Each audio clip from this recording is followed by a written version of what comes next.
ये विद्यार्थियों, एमए उत्तरार्ध नवम प्रश्न पत्र निबंध एवं अन्य विधाएं। इसमें हम निबंध विधा का अध्ययन कर रहे हैं। मेरे राम का मुकुट भीग रहा है, विद्यानिवास मिश्र का। पिछली कक्षाओं में हम इनके दो निबंध पढ़ चुके हैं, मुकुट मेखला और नुपुर और विंध्य की धरती वरदान। हम तीसरा निबंध पढ़ रहे हैं, अमरकंटक की सालती स्मृति। पिछली कक्षाओं में बच्चों आपको मैंने ये बताया कि विद्यानिवास मिश्र एक ऐसे साहित्यकार हैं जिन्होंने ललित निबंध के अतिरिक्त पत्रकारिता और लेखन के विविध लालित्य से सजी धजी रचनाएं की है। ललित के चितेरे मिश्र जी के व्यक्तित्व में बाहर भीतर लालित्य समाया हुआ है, इसलिए उनकी रचनाओं में भी लालित्य रमा हुआ है। मौलिक सूझबूझ, बुद्धि, चातुर्य, संस्कार और आचरण के अनुकूल तथ्यों की अभिव्यक्ति, एक सजग चिंतक और आलोचक की सी अभिव्यक्ति इनके निबंधों में हमें देखने को मिलती है। इन्होंने अब तक पढ़े हुए निबंध के आधार पर हम ये समझ सकते हैं, मैंने आपको ये बताया कि नए जीवन का स्पंदन जीवंत सृजन का प्रमाण है, क्योंकि अमरता के कई रिश्ते दैहिक मरण से नहीं होते हैं। और ये स्पष्ट है कि लेखक कहीं पर भी जब भी जाते हैं, मिश्र जी जन्मजात यायावर थे, यात्रा उनका सबसे मस्त शौक था, और जब वे लौटा करते थे तब जीवन के एक नए उन्मेष का संदेश लेकर के लौटते थे। इसी तरह की अभिव्यक्ति करते हुए वे कहते हैं, देखिए पृष्ठ संख्या 12 पर पढ़ रहे थे हम, प्रतिवर्ष यहीं से हिमालय की गोद में बसी हुई अलका में उस संस्कृति की, उस पुरातन रागिनी का संदेश वहन करता होगा जो नर्मदा की शिलाओं की सहचरी है, जो दीप्ति और गरिमा के लिए दावा न करे, पर जो स्थिर स्निग्धता और सहज सुंदरता में हिमालय के हिम मुकुट को एक बार पिघला देने की क्षमता रखती हो, जिसके कण कण में बसने वाले शिव हिमालय के परमोच्च शिखर पर सादर प्रतिष्ठापित किए गए हों, और जो देश के पूर्व पश्चिम उत्तर दक्षिण जोड़ने वाली प्रकृति की प्रसिद्ध मेखला रही है। फिर याद आया कि यहीं सोन और नर्मदा के विवाह की बारात सजी थी और सजकर भी बिना भावर पड़े लौट पड़ी थी। जाने तब से कितने निर्झर, कितने गिरिवन उपवन और कितनी सरी सरिताएं मनावन करने में लगी होगी। मनावन करना एक बहुत सुंदर शब्द का प्रयोग किया है, और मनावन की प्रक्रिया भी उतनी ही लालित्य से भर गई जब इन्होंने इस शब्द का प्रयोग किया। और इसके बाद एक शाश्वत सत्य का उद्घाटन कर देते हैं, और उसमें जो लालित्य बिखेरते हैं वह इस निबंध का मूल अंश है, वह इस निबंध का मूल भाव है।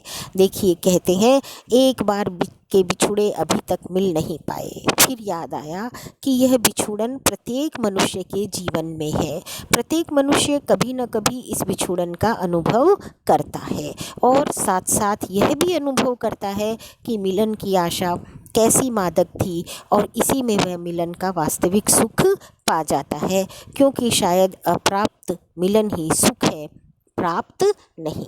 मतलब जब तक हमें बिछुड़न का आनंद न मिले तब तक ही वह आनंद है और वह मादकता है। जब प्राप्त हो जाता है तब वह सुख बन जाता है। सुख और आनंद का एक झीना सा अंतर है, बहुत सूक्ष्म चिंतन यहाँ पर हमें दिखाई देता है। और फिर इस बात को वो प्रमाणिक करते हैं, पुष्ट करते हैं। किस बात से? कीट्स की पंक्ति से कहते हैं कि कीट्स ने कहीं गाया है कि श्रुत रागिनी मधुर है, तो जो सुनी न गई, गाई न गई, उसकी गूंज जो ध्वनि निकलने के पहले उठाई है वह कहीं अधिक मधुर होती है। यह बिछुड़न चाहे मनुष्य के श्रेय और प्रेय के बीच में हो, चाहे साध्य और साधन के बीच में हो, चाहे विषय और विषयी के बीच में हो, मन और आत्मा के बीच में हो, आत्मा और विश्वात्मा के बीच में हो, या गिरा और नयन के बीच में हो, पर प्रत्येक को इसका अनुभव होता है, और यह अनुभव उसे बराबर पवित्र बनाता है, ऊंचे उठाता है, हताश नहीं करता और नीचे नहीं गिराता। शायद बिछुड़ने की इस जलन का ही आस्वाद लेने के लिए मेघ यहाँ ठहरा हो। जीवंत सृजन है और उनने एक नए उन्मेष का संदेश देते हैं कि इस तरह से वह व्यक्ति को मांझता है, उदार बनाता है।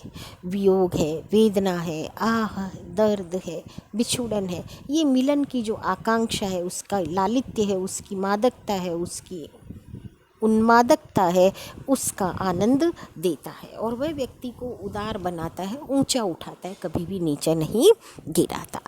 मन इन सुधियों में तिरता तिरता जब किनारे लगा तो मैंने देखा कि चांदनी डूबना चाहती है और भौर का धुंधला प्रकाश जैसे अनधिकृत प्रवेश पाना चाहता हो और मैं चुपचाप आकर नींद का अभिनय करने लगा।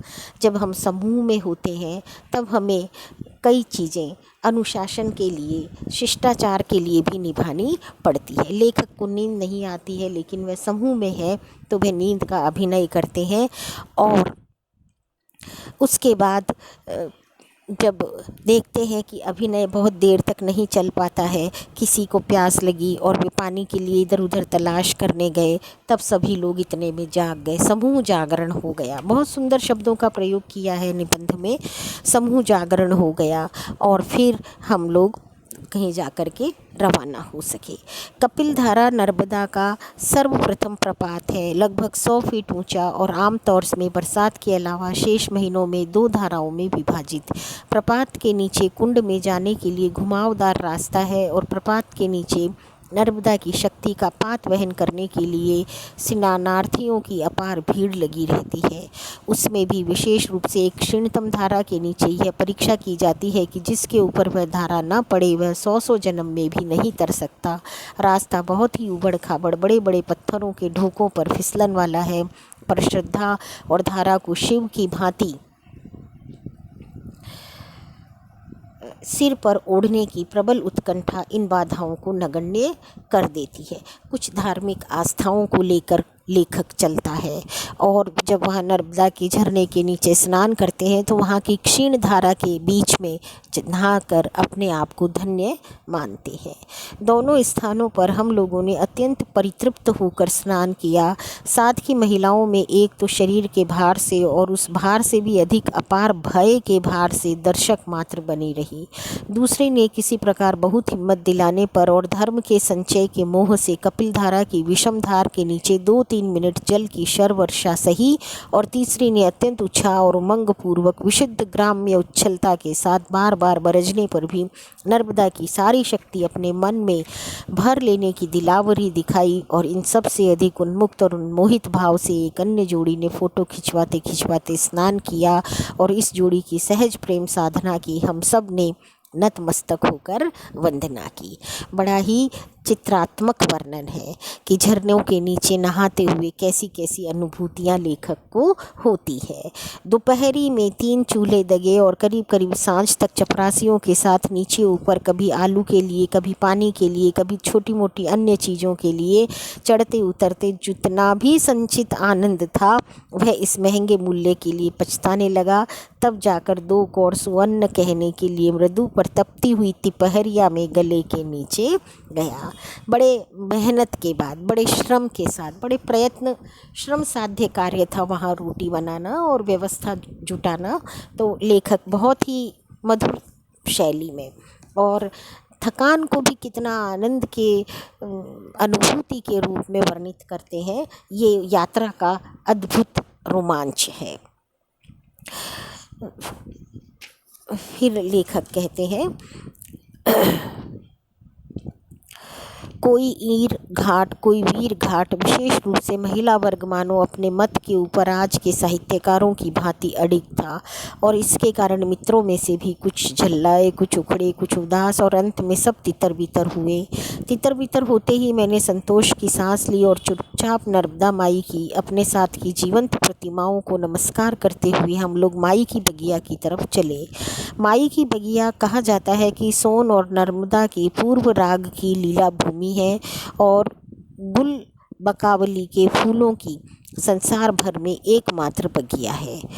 गुलबकावली के फूल शायद वर्षा में आते हैं इसलिए फूलों की गंध तो नाक तक नहीं पहुँची। हाँ, एक छोटा सा कुंड एक पेड़ के नीचे जरूर देखने को मिला जिसके बारे में वही रहने वाले बाबा ने बताया कि यह नर्मदा और सोन की परस्पर प्रेम प्रतिमाओं के समय का उत्सर्ग किया हुआ अमीय नीर है। बाबा से बड़ी देर तक छनती रही, जंगल के बारे में, शेर के बारे में और संत महात्माओं के बारे में, खुद बाबा के बारे में और बाबा की उम्र के बारे में हम बातचीत करते रहे। कुल ले देकर बहुत गहन और गूढ़ चर्चा थी, जिसका बहुत ही कम अंश हम लोग अपने पल्ले पा सके। और इस समय तक तो सिवाय इसके कि बाबा की उम्र ज़्यादा थी, पर इतनी ज़्यादा नहीं थी कि जितनी की वे बतलाते थे कि कुछ भी याद नहीं रहा। हाँ, यह याद जरूर है कि उसी समय जंगल की पगडंडी से भील यात्रियों का एक दल प्राकृतिक वेशभूषा से सुसज्जित वहां आया और उससे कुछ देर तक बातचीत करने का बाका अवसर प्राप्त हुआ। मतलब बड़ा सलोना, बड़ा यादगार अवसर। देखिए, बड़े सुंदर शब्दों का प्रयोग है। समूह जागरण होना, मनावन करना, बाका अवसर होना, ये लालित्य शैली है। ये भाषाओं का चयन ऐसा और शब्दों का ऐसा प्रसंगानुकूल चयन है, ऐसा भावानुकूल चयन है कि लगता है ललित निबंधकार अपने विचारों और भावों को सीधे व्यक्त करता है, कल्पना का सहारा नहीं लेता और न ही शब्दों को गढ़ता है और न ही शब्दों को शिष्ट बनाता है।